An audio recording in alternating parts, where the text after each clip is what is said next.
I-24 News and UK correspondent Jonathan Sacerdoti. He's standing by for us in London. Jonathan, the government says it is making progress, at least receiving new ventilators next week. How is the UK doing in collecting and disseminating ventilators at this time? The UK has only got around 8,000 ventilators in place, and at today's Downing Street press conference, it was announced that more will start arriving next week.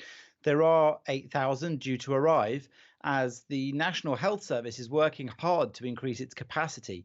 The government set out a challenge to industry to start developing and building more ventilators when they realized early on that they just didn't have enough. And the first of them will roll off the production line this weekend ahead of delivery to the NHS next week. The first batch of Penlon ventilator devices, which has been rapidly adapted from other existing ventilator designs, will be ready for dispatch following approval from the Medicines and Healthcare Products Regulatory Agency that it meets the necessary safety requirements. According to government, the device is being manufactured by a consortium including Formula One teams McLaren and Mercedes, Ford and Siemens. All the initial delivery will take place this weekend, and then there's a potential for hundreds more of that device to follow alongside thousands more other new devices in the coming weeks. And other existing ventilator devices are also being scaled up in collaboration with British and international industry. And Jonathan, with the new rules on self-isolation and fines in place, some have been accusing the British police of being overzealous. Some have even said the UK is turning into a police state. Do you think that criticism is valid?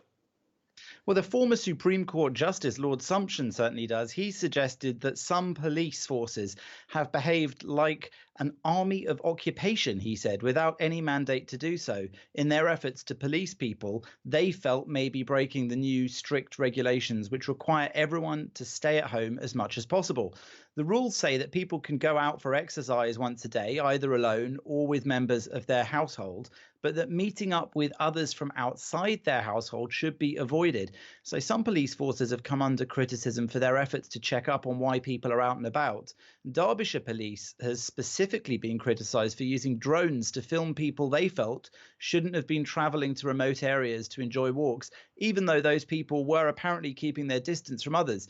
They issued footage from the drones and labelled it on screen with comments explaining why people shouldn't have been out. And while the tight restrictions on people's freedoms do, generally speaking, have popular support here, this sort of thing has upset many. The vast majority of people are in fact obeying the rules, and the government has thanked them publicly for doing that. It's likely that the police won't be making extensive use of their power to fine citizens, instead opting to encourage them to break up gatherings. And perhaps the publicity surrounding the drones and other similar efforts will really be aimed at making people realise how important it is to stay home through the controversy they cause.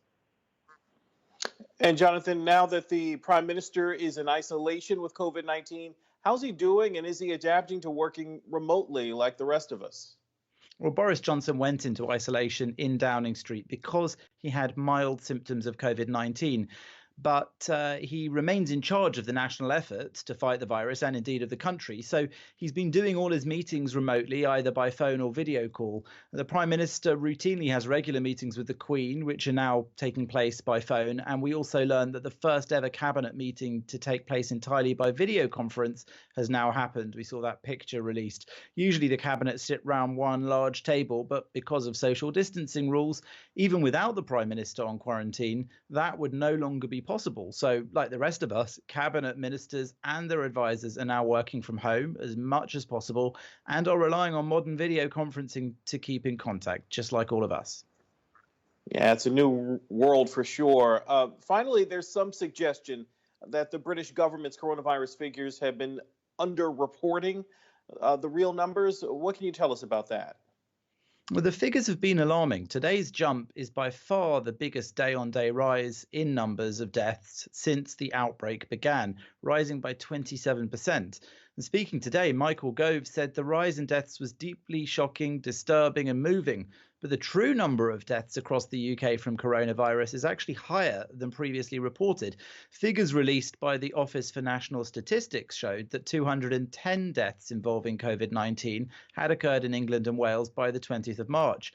up from the 170 deaths reported by the government at the time, an increase of more than 20%. The government figures have been referring specifically to deaths in hospital, but these new figures include those who died at home as well. In these figures, if COVID-19 was mentioned on the death certificate, including in combination with other health conditions, they've included it in the count. And this all goes to show that even in assessing the efficacy of new measures, the figures themselves can be unreliable. Jonathan Sacerdoti reporting tonight from London. Thank you, Jonathan.